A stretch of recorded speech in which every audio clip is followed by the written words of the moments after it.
Today on Gauges and Gasoline, the C5 Corvette is getting boosted, and this thing is about to become an absolute monster. Alright, it is time to get started installing a supercharger on this C5 here. I'm going to start by removing the K&N air intake system and the trim around the radiator. I'm going to have to remove this power steering rack and everything too, because the first thing I got to do is pin the crank, and that steering rack is right in the way, man.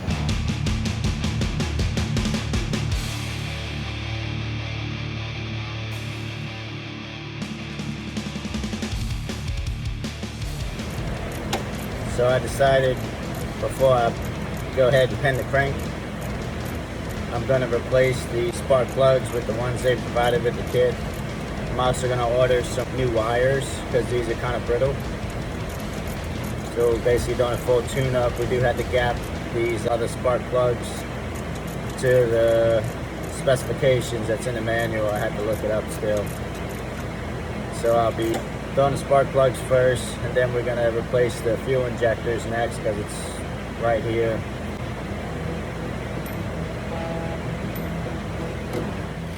The A&A Supercharger kit comes with colder plugs because once you add boost, cylinder pressure goes way up compared to a stock setup. If the spark plug gap is too wide, the spark can literally get blown out under boost, causing misfires, hesitation, loss of power, and potentially engine damage. A tighter, properly set gap helps the spark stay strong and consistent when the boost starts coming in hard. Looks right on. So before this car ever sees boost, he's making sure it's done the right way.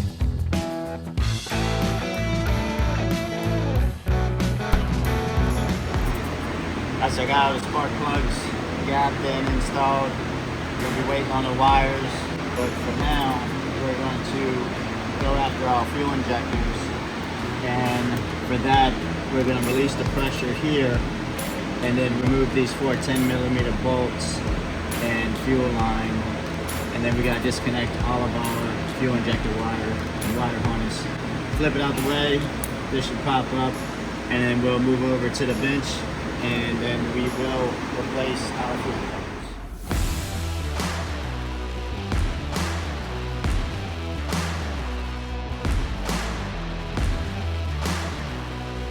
Alright, so we got the fuel rail off the car.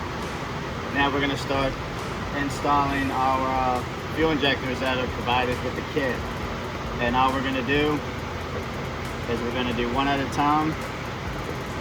You just take this clip off here. Comes off so easy. Okay, let me get it. Anyway, you take these clips off, yank these out, make sure your O-ring doesn't stay in there. And then you're going to reinstall these. We're going to use some grease on the O-rings. You never want to put these in dry. It'll tear the seal. And we're going to do one at a time. And then we're just going to reinstall it on the car. And then fuel injectors are done. And we move on to the next step. Fuel delivery becomes a huge deal. That's why the A&A Supercharger kit comes with larger fuel injectors. Once you force more air into the engine with a supercharger, you also have to supply more fuel to keep the air-fuel mixture safe. The factory injectors simply can't keep up with the extra airflow and horsepower this setup is going to make. Well,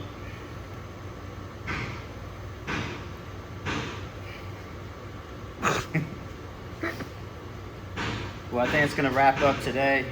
Well, we got the fuel injectors done, we got the spark plugs done. Still got a long ways to go, but that's gonna do it for today. I'm gonna come back in the morning, pin this crank, and then get started installing that supercharger.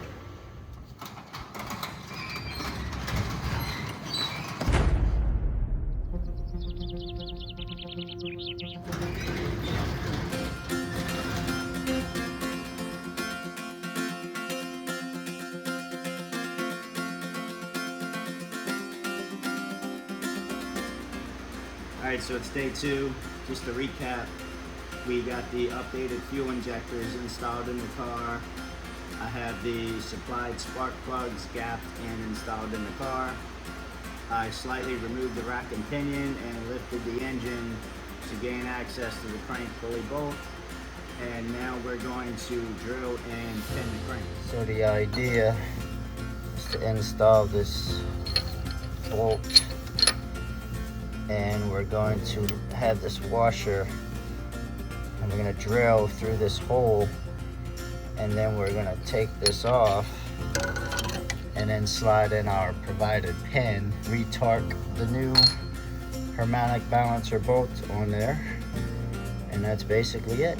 So the way you want to set your drill bit up, I use some electric tape. You can use any kind of tape you got, but basically you're gonna have the drill bit go through this washer as a guide to drill, and you want the drill bit to be the length of this pin. So we got the crankshaft drilled and pinned. The instructions tell you to have it flush with the harmonic balancer, not the crankshaft. So that's exactly what I got done.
Progress report. Ta-da! We supercharged the car. Yay! Sorry I didn't record most of it, but yeah, let me give you the grand tour. So this is the intake piping and all, and it was an absolute pain in the ass. This was a pain, this was a pain, and this cover is especially a pain. I fought that for probably a few hours, and let me tell you, if that intercooler isn't perfectly centered from where this intake pipe meets in, that cover's not gonna fit. So make sure you keep that in mind when you're installing this as well. Also, the vacuum line that runs from the blow-off valve that's hidden within the bumper here runs up through here, which you can't see because that's what a professional style is supposed to look like. But it basically winds up all the way over here and then tees into the brake booster vacuum line there. And then, of course, you have your breather hose off the oil filter cap, and that just runs straight down into the air filter. Underneath, we got these cool looking vents now.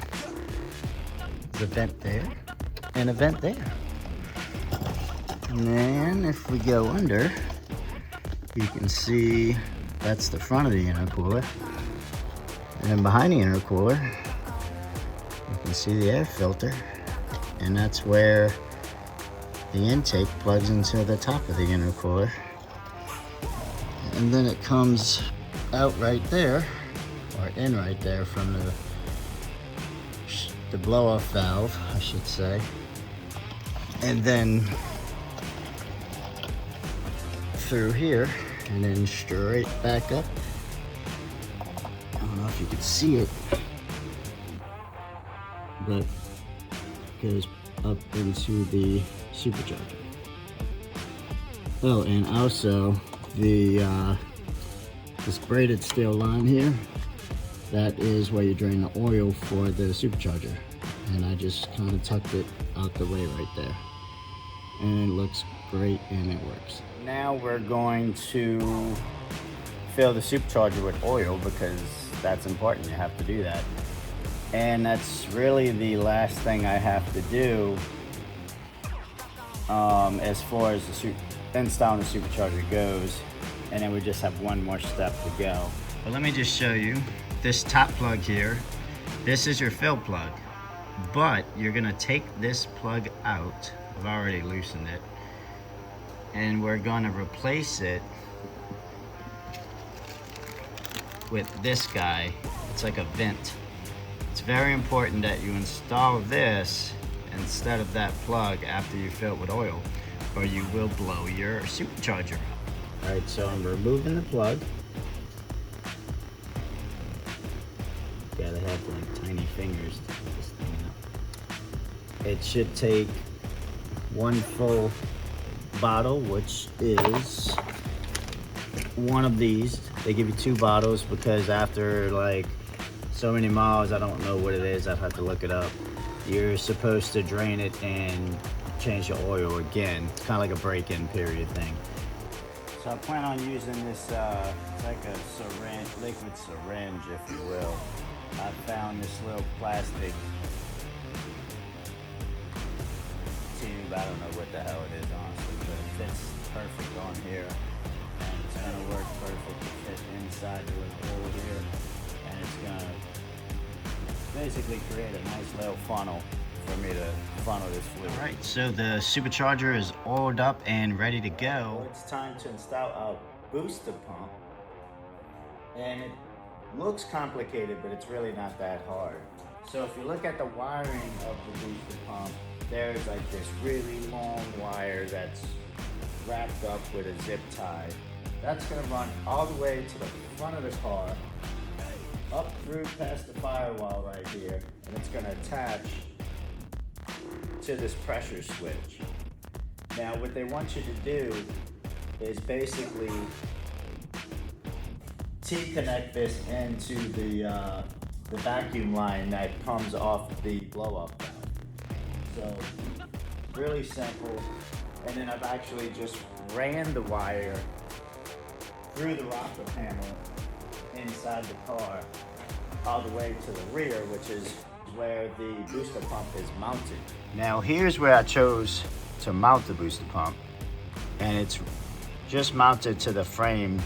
I still have my pin in there because I ohmed this gray wire all the way to the fuse pump relay from the fuse box, just to confirm that that is my power wire.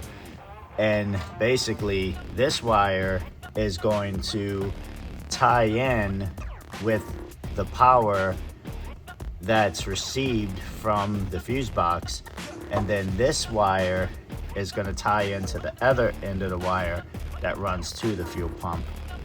This short black wire that runs from the booster pump, this is a ground that's just going to ground anywhere you want it. You're just going to scrape off the paint and screw it right into the body there.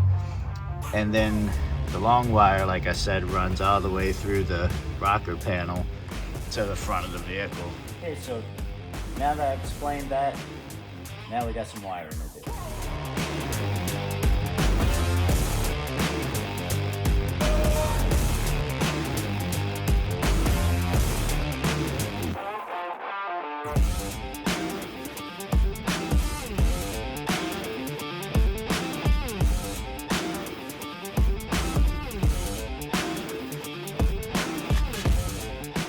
So the booster pump is wired up and installed, and so is the rest of the kit.